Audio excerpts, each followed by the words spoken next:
Oi, Sandra, oi, tudo bem? tudo jóia. Você está me Acho ouvindo? que sim, eu estou. E você, tá me ouvindo?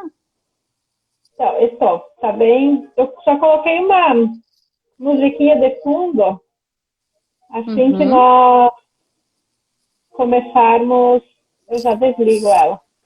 Tá, não, bem tranquilo. O pessoal já vai entrando. Oi, Rose, tudo bem? Como que vocês estão conseguindo realizar as atividades do Centro Espírita de vocês durante a pandemia? Olha, Kátia, nós só não estamos tendo praticamente os estudos, né, dos grupos de estudo e as doutrinárias públicas. De resto, nós temos o atendimento fraterno que permanece.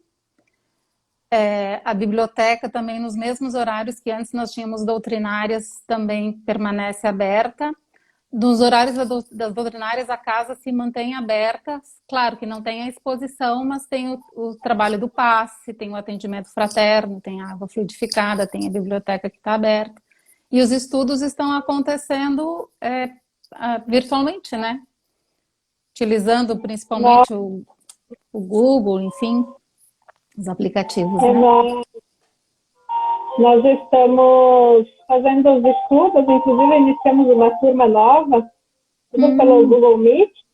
uhum. Daí, as palestras nas quartas-feiras, ah, atendimento fraterno, as pessoas solicitam pelo próprio Instagram, a gente faz por WhatsApp, né, por vídeo, e daí e outra, nós ampliamos assim a questão da que antes cada um fazia em casa o seu evangelho. E desde que nós a, iniciamos na quarentena, nós começamos a fazer a explanação do evangelho todas as noites às 19 horas. Ai, que bom.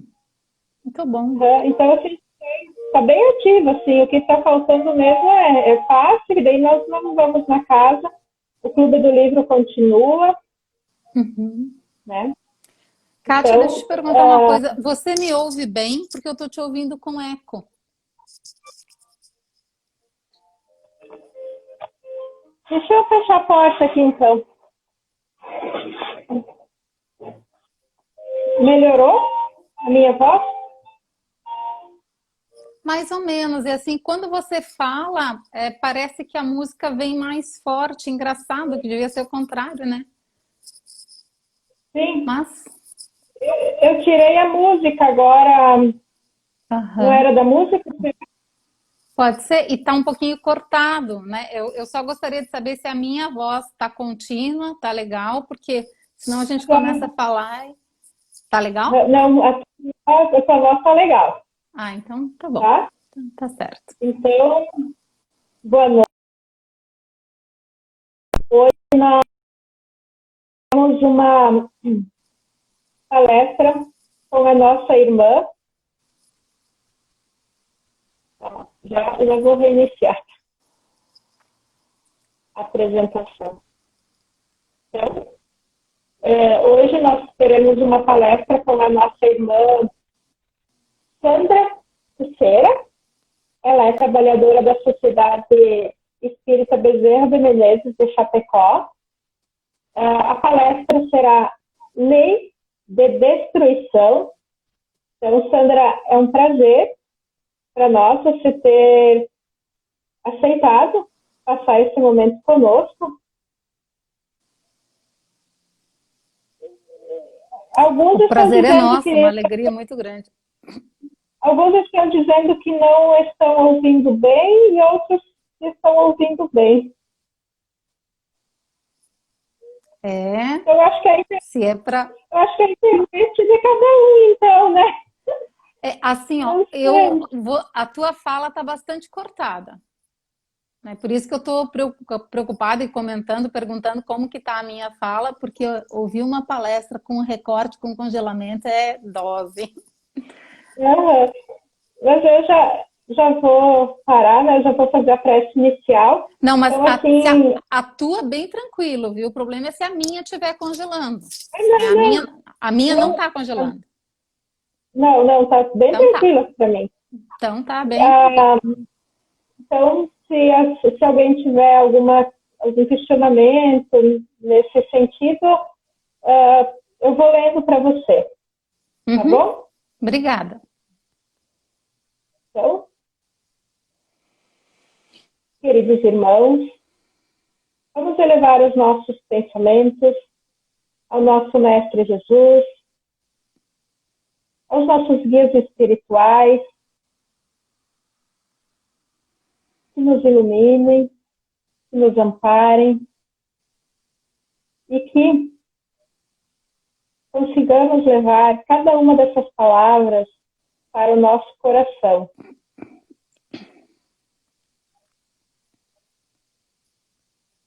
Que os nossos guias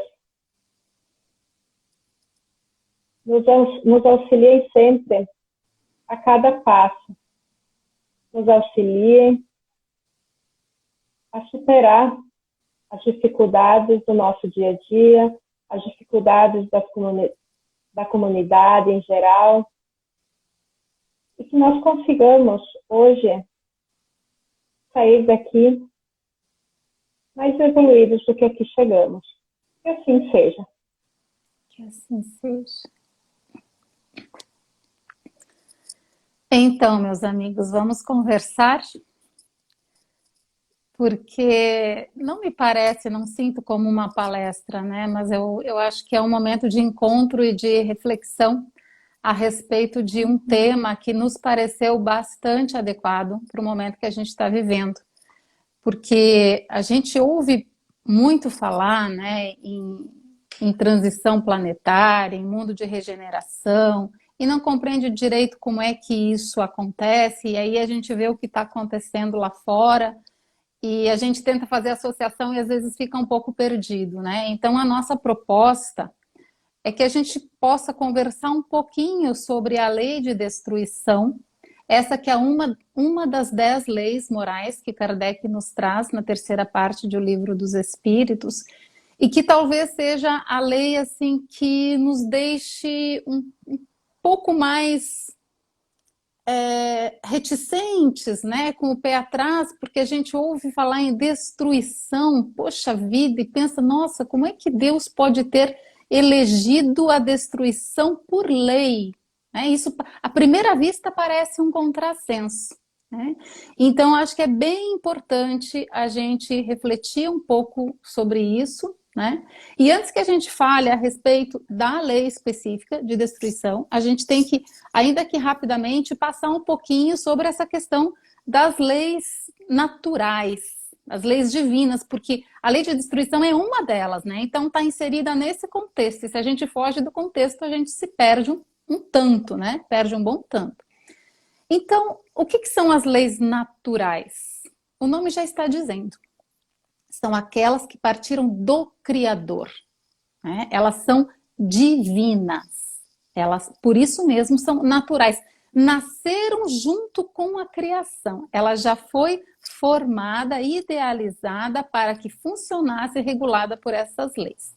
E aí nós temos as leis do mundo que regem o mundo físico e nós temos as leis que regem o mundo espiritual. Todas são leis naturais. Às vezes a gente pensa assim, quando está lá no banco de escola estudando física, química, matemática, a gente acha que quando a gente estuda lá a lei da gravitação universal, o eletromagnetismo, aquilo lá é ciência, não tem nada a ver com Deus. Aquilo lá é lei física que rege o princípio material e são divinas. Quem criou a lei da gravidade foi Deus. Quando ele estabeleceu a forma como os planetas iriam gravitar nos sistemas solares, quem estabeleceu isso foi Deus, né? Então, quando a gente estiver falando dessas questões que a gente acha que é ciência dos homens, não. Os homens descobrem aquilo que Deus criou, né? À medida que vamos avançando no nosso conhecimento e recebendo a permissão para que esses véus vão sendo retirados. E aí nós temos também as leis do princípio espiritual, porque essas são as duas grandes criações de Deus. Tudo que existe ou é Deus, ou é matéria, ou é espírito, né? E o espírito não poderia ficar sem leis que regulassem a sua existência, a sua jornada evolutiva. Então, essas são as leis morais que já em germe, com bastante simplicidade, de acordo com o nível evolutivo do homem daquela época, Moisés já nos trouxe, quando ele nos trouxe o Decálogo. Lá estavam os germes das leis morais. Aí vem Jesus e ele retoma isso e ainda resume, dizendo que amar a Deus sobre todas as coisas e ao próximo como a ti mesmo, resume toda a lei e os profetas, né? Nos dando a entender que a lei de amor, justiça e caridade, por isso, não é por outro motivo que ela é a última, que abarca todas as outras, é o grande resumo da proposta de Deus para nós, né? Se nós conseguirmos nos amar como Jesus nos amou, a gente não precisa se preocupar com mais nada, né? E aí depois o homem, então, evoluindo, continuando na sua jornada evolutiva, chega lá por volta de 1855, 56, 57, quando Kardec edita o Livro dos Espíritos. Então ele vai e minudencia mais essa lei divina que rege o princípio espiritual. Então ele, no Livro dos Espíritos, terceira parte, no capítulo 1º, ele estabelece então um resumo do que são as leis morais. Depois, nos capítulos 2 até 11, ele descreve cada uma dessas leis, né? Iniciando pela lei de adoração, lei do trabalho, lei de reprodução, conservação, destruição, que é a que a gente vai tratar hoje, a lei de sociedade, lei de progresso, igualdade, liberdade e, por fim, justiça, amor e caridade. E essas leis regem o espírito, tanto quanto o encarnado, quanto o desencarnado. E olha só, o fato da gente saber que existem leis que regem tudo o que é criado é um consolo para nós. Porque a gente percebe que em se tratando do Criador, não há privilégios, não há improvisação, existem leis. Que se nós as conhecermos e pautarmos as nossas vidas por ela, nós estaremos poupando sofrimentos.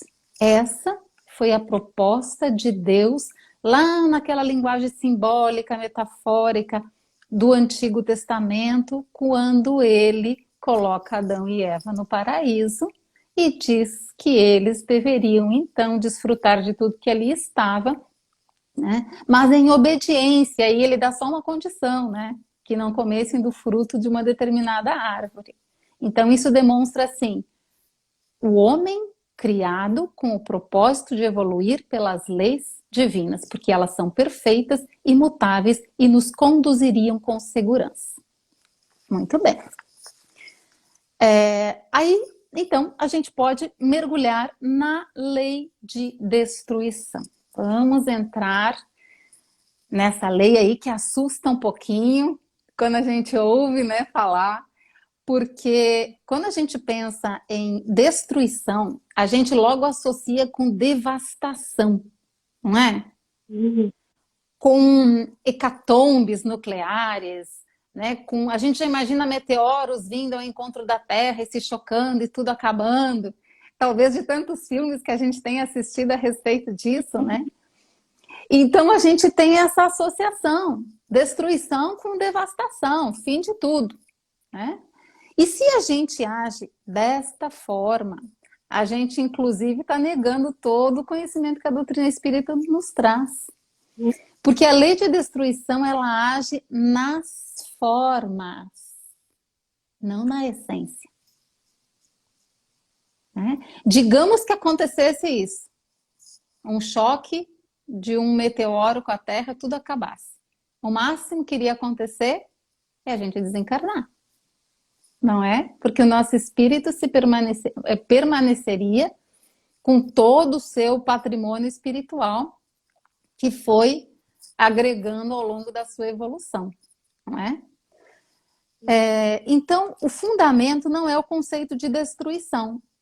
A proposta da lei de destruição é a renovação, é a transformação. Mas, para isso, aquilo que não serve mais precisa ser eliminado. Porque muitas coisas na nossa vida, é como quando a gente faz uma mudança, né? A gente vai separando as coisas e a gente vai vendo tanta coisa assim que, puxa, já serviu um dia, mas agora faz sentido eu manter isso aqui? Não faz mais. Eu estou indo para um outro lugar, com uma outra... Eu vou ter um espaço diferente do que eu tenho aqui, talvez menor. Então, eu vou ter que levar aquilo que continue a fazer sentido para a gente, não é? E nós temos agentes que trabalham, né, fazendo com que a lei de destruição venha a efeito. E um deles é a morte. E vamos pensar assim, por exemplo, se a morte não existisse, a gente sofre tanto quando pensa a respeito, mas já imaginaram assim, um mundo em que não fôssemos imortais em corpo físico? Né? Como que nós viveríamos? Quando a gente estivesse lá com 150, 200 anos, né? Em que estado que nós viveríamos? Imagina Será que isso se nós seria... conseguíssemos evoluir, né? A gente nunca conseguiria evoluir, porque a gente precisa de diversas encarnações para evoluir, né? Porque chega um ponto que o nosso corpo, ele não dá mais condição justamente para a gente fazer isso que você falou, Kátia. Da gente continuar fazendo os aprendizados, né? E é por isso que Deus nos faz conviver com essa finitude. Porque se não fosse essa noção de que nós somos finitos, né, a gente não ia conseguir aprender o que todas as idades nos oferecem. O vigor da juventude, aí a maturidade dos últimos anos em que a gente é convidado a refletir, a deixar de agir tanto com o físico, mas agir com o pensamento, fazer um balanço de tudo que a gente construiu, né? Se a gente conseguir trabalhar isso tudo, né, a gente alcança um nível de equilíbrio, de serenidade, que é o que a gente vai levar, não é?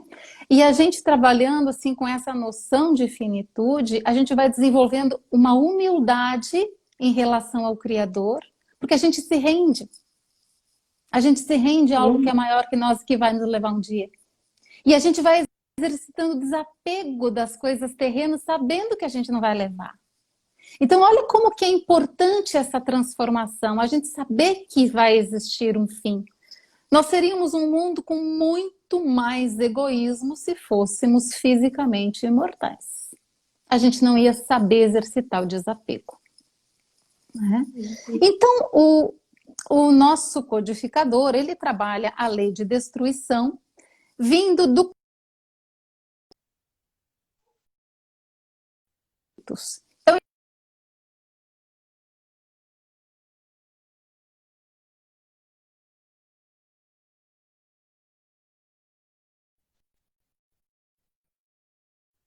por exemplo, quando a gente aguarda o momento da nossa morte, a gente está se rendendo à vontade de Deus. Se a gente intenta contra a própria vida através do suicídio, a gente está sendo agente de uma destruição abusiva. Né? Assim como, por exemplo, a gente sabe que tem o ciclo da vida no reino animal. Há uma cadeia alimentar em que os animais, um come a plantinha, depois tem o outro animal que é predador daquele, se alimenta dele.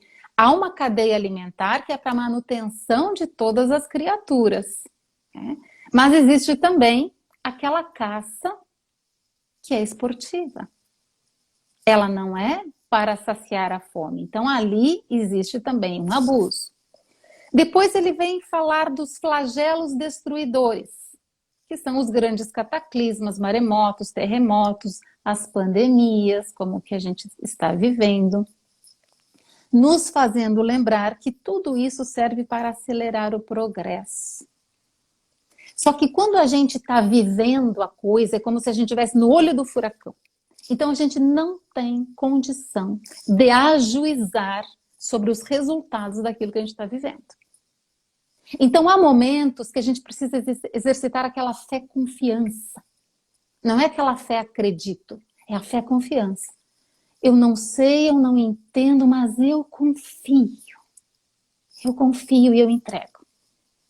Então esse é o nosso momento. Porque o que está acontecendo a gente vai entender daqui a 5, 6, 7, 10, 15 anos. Hoje a gente não tem condição de fazer esse juízo. Depois ele aborda as guerras, os assassinatos, a crueldade, o duelo e a pena de morte. Então a gente vê que ele tem uma didática, né? Ele vai do coletivo para o individual. Mas como nós não temos aqui todo o tempo do mundo para a gente discorrer sobre o capítulo inteiro, a gente precisa fazer escolhas. Né?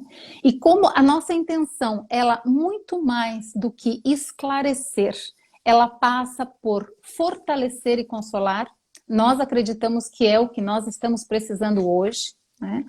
Nós vamos então nos utilizar de uma metáfora que para nós fez muito sentido, e quando isso acontece dá aquela vontade de dividir, né? Nossa, é muito bom isso. Que nós aprendemos no canal Evangelho e Espiritismo, não sei se vocês conhecem, que é o Haroldo Dutra Dias que conduz, e ali tem vários estudos do Velho Testamento, tem o Levítico, tem a Gênese, e agora está acontecendo Isaías. No site da Federação Espírita, eu acompanho. Algumas lives são transmitidas também pelo site da Federação Espírita. Então, lá no estudo de Gênesis, de Moisés, nós aprendemos essa metáfora que vai falar da lei de destruição através do dilúvio. Porque o dilúvio, quando a gente fala assim, em lei de destruição, transição planetária, apocalipse e dilúvio, a gente está falando a mesma coisa. A gente está falando de Deus agindo, transformando as formas para purificar, para depurar, para melhorar a essência. Né? A gente vai falando, vai secando a boca. Então, a primeira coisa que a gente precisa fazer, vai me dando um grito aí, Kátia. Tá? Se tem alguém que colocou alguma coisa, enfim.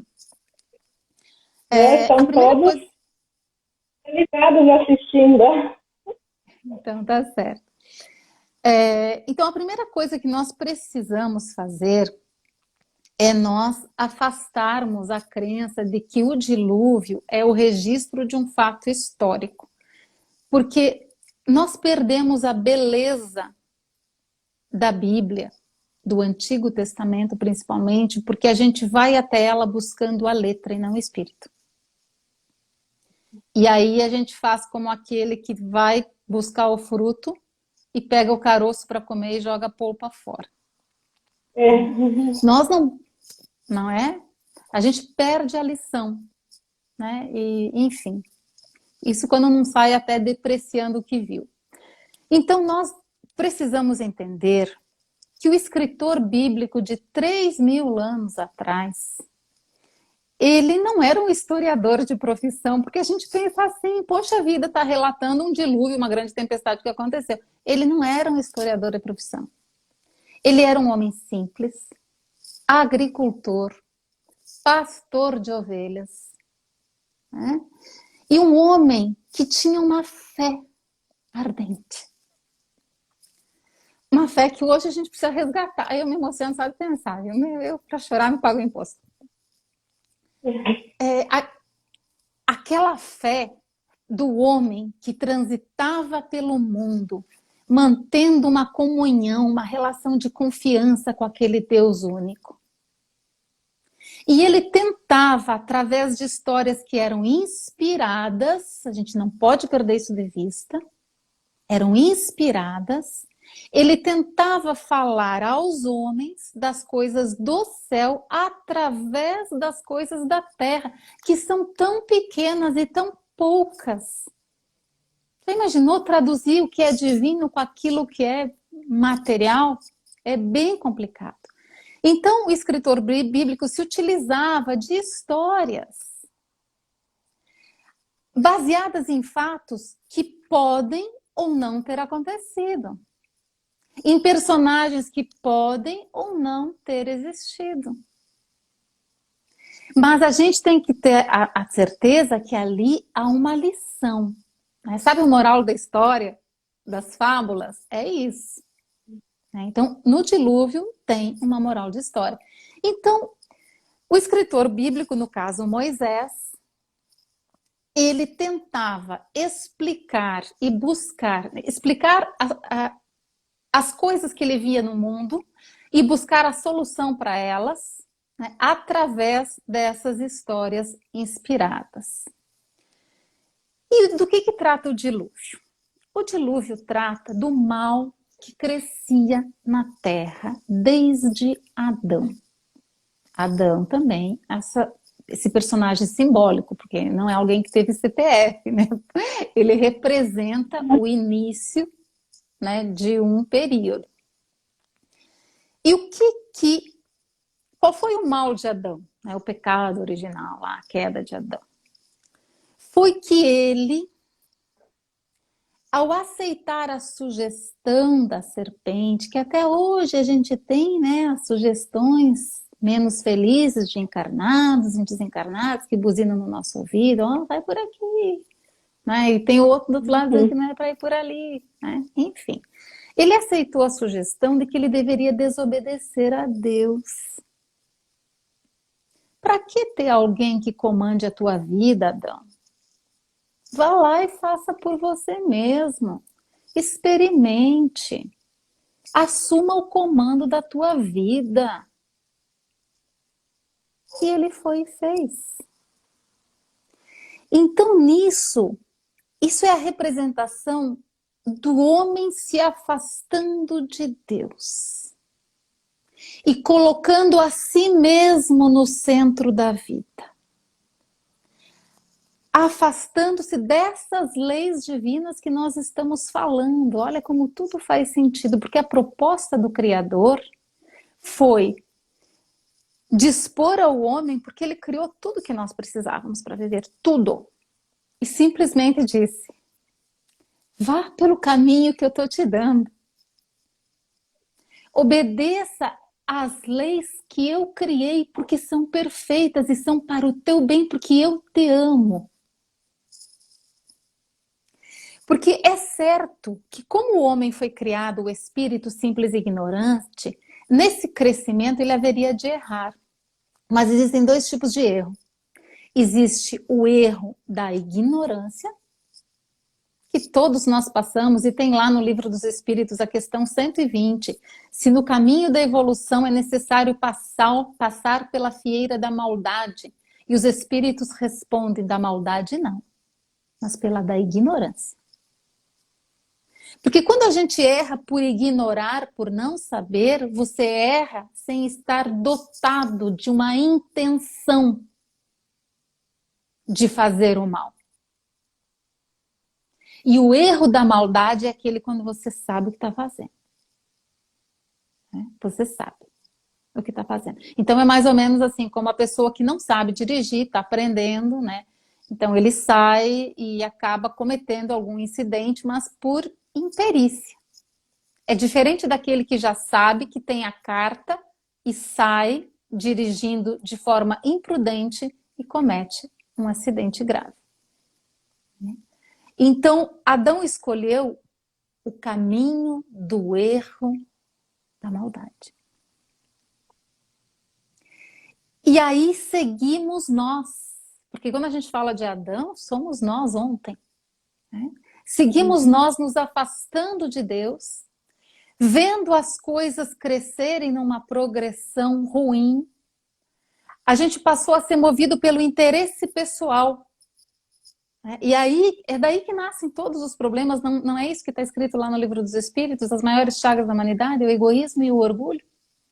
Nós saímos motivados pelo interesse pessoal, pela satisfação imediata dos nossos desejos, dos nossos anseios. E aí a gente foi vendo que a coisa foi dando errado. Mas o que que a gente fez? Ao invés de retornar para o caminho que Deus apontou para nós, aceitá-lo como nosso Pai, aquele que sabe por onde que a gente deve ir, o que que a gente fez? A gente viu que começou a dar errado e a gente começou a eleger outros homens falíveis como nós.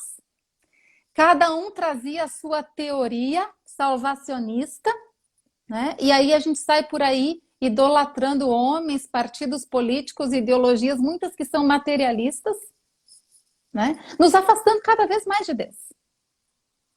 Não é? Então era isso, era disso que Moisés, através de Noé, estava falando. Esse mal que cresceu na terra porque o homem decidiu pegar o controle remoto. O controle remoto tem que ficar na mão do Senhor. Enfim, e aí vem a história. E começa dizendo, Noé agradou a Deus. E isso é um contraponto para a ação de Adão. Se Adão afastou-se de Deus e decidiu ele mesmo resolver por onde que ele ia, mesmo que fosse bater cabeça, a história começa dizendo que Noé agradou a Deus. O que quer dizer isso? Que Noé foi aquele que não se afastou. Noé foi aquele que continuou confiante, palmilhando a sua jornada de evolução de acordo com as leis que Deus havia criado. Adão o que fez? Ele superestimou as suas possibilidades humanas e subestimou as suas potências divinas.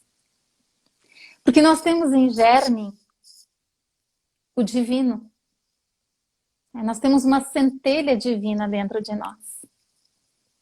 Se nós soubermos fazer essa viagem para dentro e encontrar essa força interior e dar vazão a ela, a gente vai ver que a gente vai se permitir se deixar conduzir por Deus.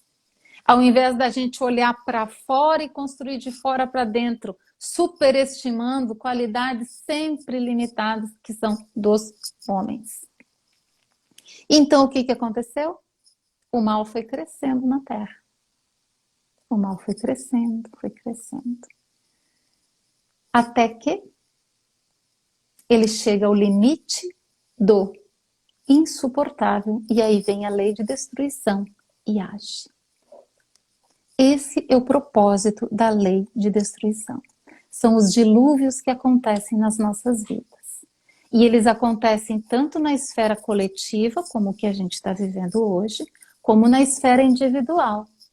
Não fiquemos pensando que transição planetária são apenas questões coletivas.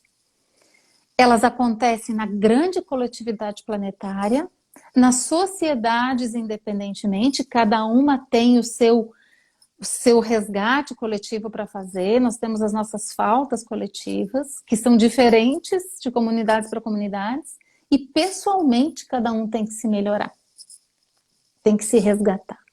Então, quando a gente fala desses dilúvios que chegam nas nossas vidas, porque a gente vai errando, vai fazendo escolhas equivocadas, até que chega num limite que precisa acontecer alguma coisa. Então é quando está tudo bem na nossa vida, vem um revés financeiro e a gente perde todo o nosso patrimônio. Ou então a gente perde o emprego. Ou então a gente perde um ente querido. E nós não estamos falando da nossa existência atual. Nós temos séculos de encarnações para resgatar. A gente não pode imaginar que nós estaremos livres de enfrentar os dilúvios e as tempestades da vida. Porque se agora a gente está acertando o nosso passo, nós temos encarnações e encarnações para resgatar. Evidentemente que Deus não quer filhos mutilados. Ele não é um Deus que é vingativo, né? Ele quer filhos que retornem, ele quer filhos educados, que retornem ao seu regaço. Então, quanto mais cedo a gente trabalhar no bem, a gente vai pagando as nossas dívidas com a ação no bem e no amor. Então, aquilo que estava previsto nos acontecer é minimizado. Tem uma frase de Emmanuel que eu adoro, que diz assim, que a expiação é a medida da lei apenas para os corações endurecidos. Olha que lindo isso. E uma outra que diz que quando a lei divina vem nos cobrar e nos encontra trabalhando no bem, manda a justiça divina que a conta seja adiada. É declarado moratório por tempo indefinido. Então vejam só, né? Tudo que a gente está falando é relativo, é a forma geral como acontece, né? Mas tem os atenuantes. Então são os desafios que nós enfrentamos, são as tempestades que nós enfrentamos nas nossas vidas. E o que via de regra acontece? Tudo bem até aqui? Eu estou com a impressão que eu estou falando tanto. Tá tudo bem? Tá ótimo, perfeito. Então tá bom. Então, quando acontece esses dilúvios nas nossas vidas, o que via de regra a gente faz?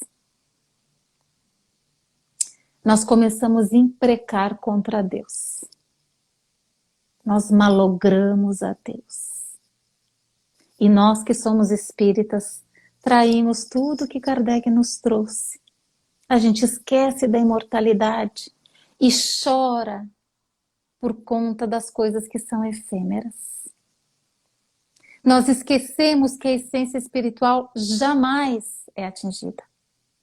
A proposta desses dilúvios é que as formas se renovem, que as deturpações, essas escolhas equivocadas de todos esses anos, esses milênios de encarnações, sejam corrigidas. Para que a essência se aperfeiçoe e o progresso aconteça. E Kardec não faz nada de graça, não é de graça que a lei do progresso vem depois da lei de destruição. É preciso primeiro que haja a destruição daquilo que não serve mais, para que depois venha o progresso. Então ele explica uma para depois apresentar a outra. Kardec é fantástico na sua didática. É fantástico. E um exemplo maravilhoso que a gente pode pegar para entender, vejam só, por exemplo, a civilização romana, né, que foi, uma vez, era o grande império do mundo, que tinha conquistado praticamente tudo do mundo conhecido, né? Onde está a civilização romana hoje? Onde está? Acabou. Mas aquilo que era bom permaneceu. E é por isso que hoje as bases do direito vêm do direito romano. As bases da organização do exército, das forças militares, vêm da organização militar romana. Mas, por outro lado, eles tinham chegado a tal nível de depravação, de crueldade na perseguição dos cristãos, que aquilo chegou no ponto do insuportável. É por isso que veio a lei de destruição e levou aquilo que não podia mais permanecer da terra, mas conservou o que era bom. Então essa é a proposta da lei de destruição. Mas nós ainda podemos nos perguntar, por que Deus permite que assim seja? Porque assim, Deus está vendo que a gente está fazendo bobagem, né? Ele está vendo. E a gente pode pensar assim, poxa vida, será que não dava para ele puxar a nossa orelha antes? Está vendo que as nossas bobagens estão crescendo cada vez mais e esse negócio não vai acabar bem? Por que ele permite? Deve haver mais explicações, mas nós conseguimos enxergar duas. Uma está lá na questão 729 do Livro dos Espíritos, depois vocês resgatam. Que diz assim: em tradução livre, eu não estou com o livro dos Espíritos aqui na minha frente, que há um tempo certo para a ação da lei, para que os frutos possam ser doces, para que as lições possam ser aprendidas. E fica fácil quem é mãe, quem é pai de entender quando a gente pensa nos nossos filhos, né? O pai e a mãe às vezes olham para o filho e veem que ele está fazendo umas escolhas que não são legais. E a gente vai lá e fala. E adianta? E fala uma vez, e fala duas, e fala três. E quando é que ele vai aprender? Quando ele começar a colher os frutos daquelas escolhas. E bater cabeça. E quebrar a cara. Aí ele volta. Quando tem coragem para isso, porque às vezes o orgulho não deixa. E diz assim, poxa, pai, mãe, vocês tinham razão. Então tem que chegar a esse ponto, e esse ponto, quem sabe, não é nós. É Deus que sabe. Se nós não alcançamos esse ponto, esse nível do insuportável, que a gente comece a colher a amargura do fel que a gente plantou, não adianta. Então a coisa tem que ficar muito ruim mesmo. Porque é aí que a gente vai aprender, senão a gente não aprende. E tem um outro motivo que a gente enxerga também. Deus, com toda a sua perfeição, ele nos ofuscaria. Se ele não permitisse que a gente aprendesse errando, batendo cabeça, a gente ia ficar sentadinho num canto e ele ia fazer evolução por nós. Que sentido teria isso? Nenhum. É como a gente chamar o filho para a lição de casa e dizer assim, senta aí, meu filho, descansa, vai brincar que eu faço para ti. Né? Não faz sentido. Mas então, se não é possível a gente fugir das tempestades, se a gente compreende que Deus precisa agir assim por amor a nós, seus filhos, então a gente precisa ainda se perguntar, e como que nós podemos sobreviver a essas tempestades? Essa é a questão que importa para nós. A gente está dando uma volta enorme, nem sei quanto tempo a gente tem, Kátia. Nós temos mais uns 12 minutos, porque só pode durar só uma hora a live. Tá? Não, tranquilo, tranquilo. Então, a solução está lá no livro de A Gênesis. Construa uma arca. É assim que você vai sobreviver. Construa uma arca. E aí, de novo, se a gente sair por aí procurando vestígios de uma arca de madeira que deve ter acabado em algum lugar, a gente vai perder a lição, porque essa não é uma arca material, não é um barco. É uma fortaleza moral, é uma fortaleza espiritual. Que Deus, através de Moisés, pelo personagem Noé, nos diz: construa portas adentro do teu coração, uma fé que seja o teu barco, uma confiança que seja o teu barco. É a fortaleza espiritual, essa arca. E é bacana que na história, Noé recebe de Deus todo o projeto. As dimensões que tem que ter a arca, a madeira que ele tem que usar, né? Tudo certinho. O que quer dizer isso? Que Deus nos dá os insumos para construir a nossa arca. E ela é pedida para ser construída antes da tempestade, veja só. Muitos agora estão naufragando, mas ainda dá tempo de catar umas coisinhas e fazer uma jangada. Quais são os insumos? É a nossa família. São os nossos amigos, o nosso trabalho, os nossos afetos, a nossa fé. Esse encontro que a gente está tendo aqui, em que a gente se reúne para nos fortalecer, a nossa saúde física, ou mesmo os desafios dela, tudo isso são elementos para que a gente construa essa fé, essa confiança, que não vai fazer com que a gente deixe de sentir dor. Isso é muito importante. A gente não vai deixar de sentir dor, mas a gente não vai naufragar, que significa o quê? Nós nos perdermos no nosso desequilíbrio emocional. Porque quem perde tudo, mas mantém a fé, não perdeu nada. Mas aquele que perde a fé, esse não tem mais nada. Muito embora possa ter fortunas na terra. Mas não bastasse ele dizer para construir a arca, ele diz que a arca tinha que ter 3 andares, que no porão tinha que colocar um monte de bicho, os animais lá nos pares, que o segundo andar, que é o convés, é onde ficaria a família de Noé, e havia ainda o sótão, que era um lugarzinho em que Noé, eu confundo Moisés, é o autor, Noé é o personagem, né? Que Noé subia de vez em quando, e ali por uma portinha ele soltava uma pomba. E aí a pomba voava sobre as águas buscando terra firme, e aí voltava. O que significa esses andares?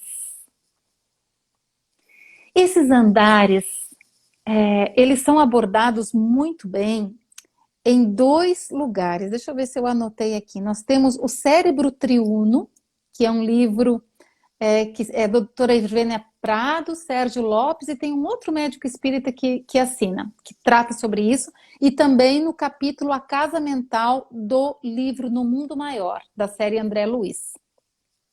Então, o que significa isso? O porão onde ficam os animais é o nosso passado.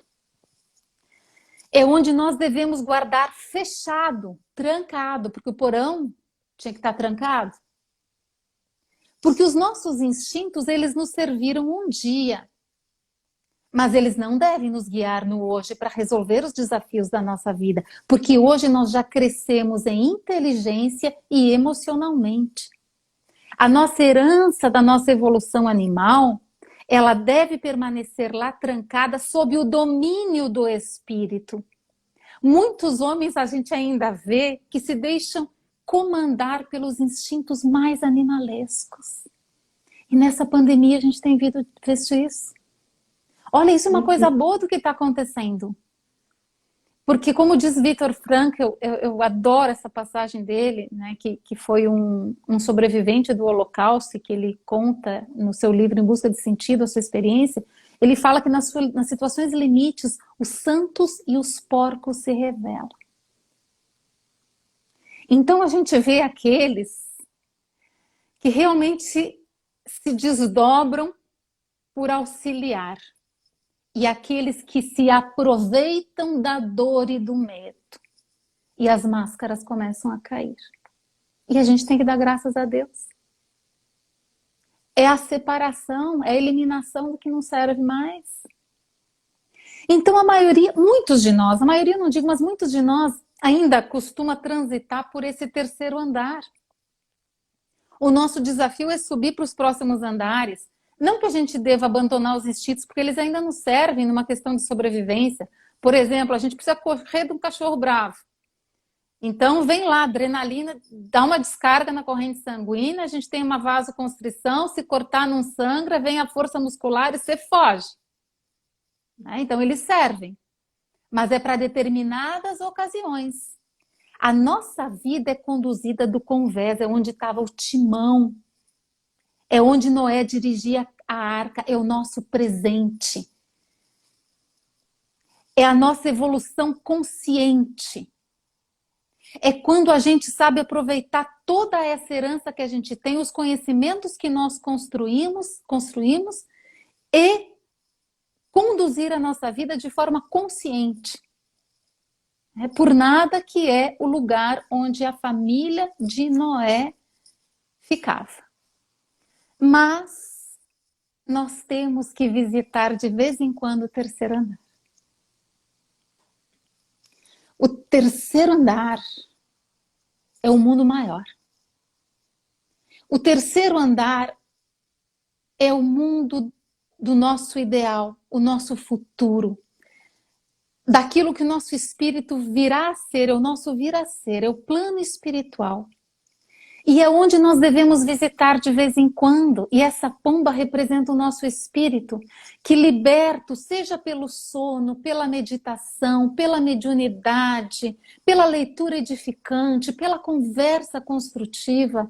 De vez em quando a gente precisa alçar esse voo e nas esferas superiores a gente colher a força, esse consolo, para que quando a gente retorne, nós estejamos asserenados, pacificados, fortalecidos, para então continuar.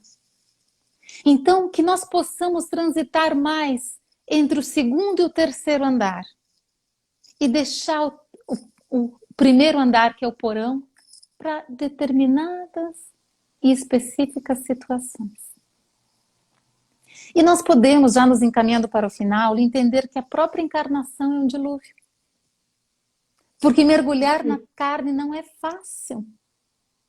E está longe de ser garantia de sucesso, de vitória.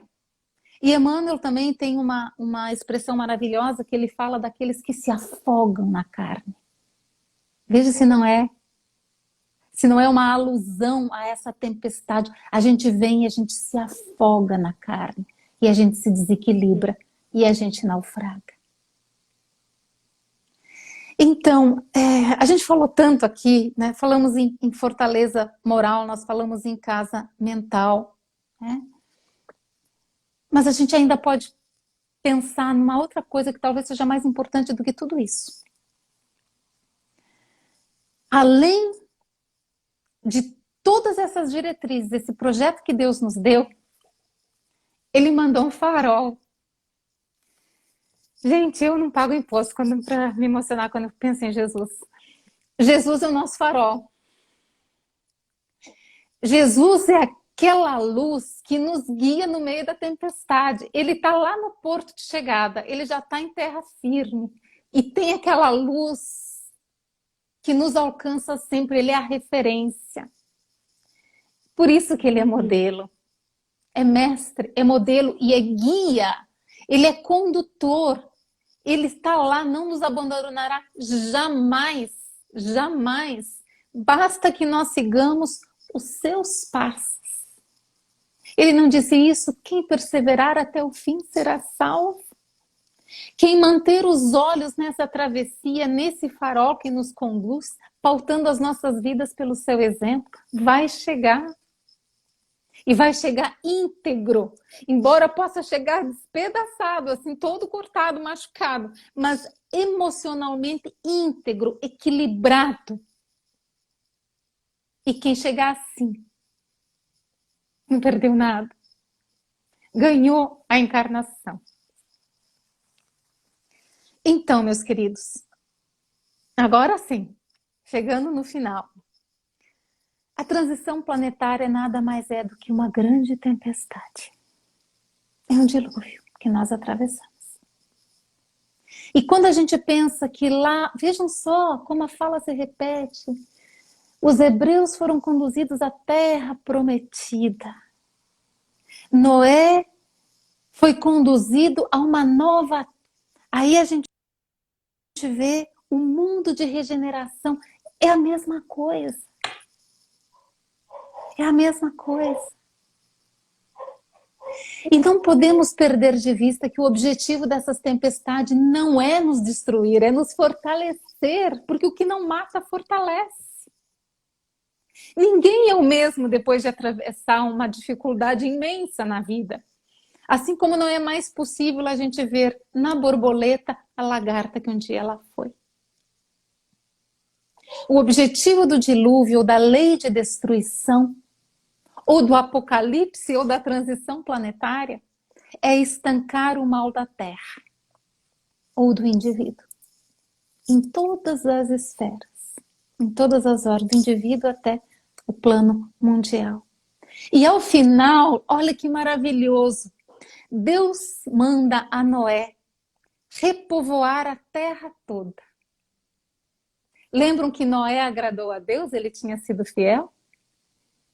Nos mostrando que para esse novo tempo, essa nova geração que está lá em A Gênese, último título, dica de leitura do título A Gênese de Kardec, é a nova geração. Para essa terra regenerada é preciso um novo modelo de humanidade. E esse novo modelo moral é o Cristo. O único modelo moral e ético que a terra regenerada aceitará é o modelo do Cristo. Isso não quer dizer que nos tornemos todos cristãos, porque nós estamos falando de um padrão moral, de conduta ética, e a gente encontra isso muitas vezes pujantemente em ateus. Então nós não estamos aqui fazendo proselitismo, mas convidando a todos para que nós possamos retificar os nossos caminhos, como nos convidou João Batista. Retificai as veredas, pois está próximo o Messias. Meus queridos, foi um prazer estar com vocês, é um prazer, uma alegria imensa sempre poder falar de Jesus e fazer essas pontes, porque a gente precisa, né? A gente está atravessando essa tempestade. Então a gente precisa dessas referências para que a gente possa se conduzir com maior segurança. Eu agradeço muito, Kátia, o convite, e essa era a mensagem que a gente tinha para essa noite. Eu que agradeço você ter aceitado esse convite. As pessoas estão agradecendo muito a tua explanação. Sim, foi maravilhosa. Espero que essa seja a primeira, né, vez que você esteja conosco e que muitas outras vezes você possa estar conosco ou via internet ou, quem sabe, alguma hora presencial, né? Deixa a gente podendo... A gente podendo ter a maior alegria de falar. Quando nós sairmos dessa tempestade, né? Para exatamente. fazer um encontro pessoalmente. Inteiros. Eu vou te convidar para fazer a prece final. Pode ser, pode ser. Então, vamos fechar os nossos olhos e buscar, como nós falamos lá no início da nossa fala, esse templo interior abandonado, essa centelha divina que Deus guardou em cada um de nós. E agradecer por todo esse amparo. Agradecer, Senhor, por todos os recursos que Tu nos concedes para que cada um de nós possamos construir as nossas arcas, as nossas fortalezas morais, espirituais. E Te pedimos perdão pelas tantas vezes que nós não enxergamos esses recursos e ainda imprecamos contra Ti, Senhor. Que o nosso medo não seja maior do que o nosso amor por Ti, pelo nosso próximo, pela nossa confiança em Ti, pela nossa certeza de que há um porto seguro onde Jesus nos espera e nos alcança enquanto estamos no meio da tempestade pela sua luz que nos guia, nos conduz, nos envolve, nos abraça. Tenhamos a certeza que mesmo se estivermos naufragando, encontraremos na sua mão um recurso de que, se nós clamarmos, Ele nos socorrerá. Que possamos, Senhor, fortalecidos com as bênçãos que aurimos aqui nesse encontro que, por certo, é conduzido, guiado e dirigido pelos Teus mentores de luz, possamos retornar aos nossos lares e aos nossos afazeres fortalecidos, asserenados, renovados, transformados. E que tenhamos uma excelente semana, na certeza da Tua companhia, sempre ao nosso lado.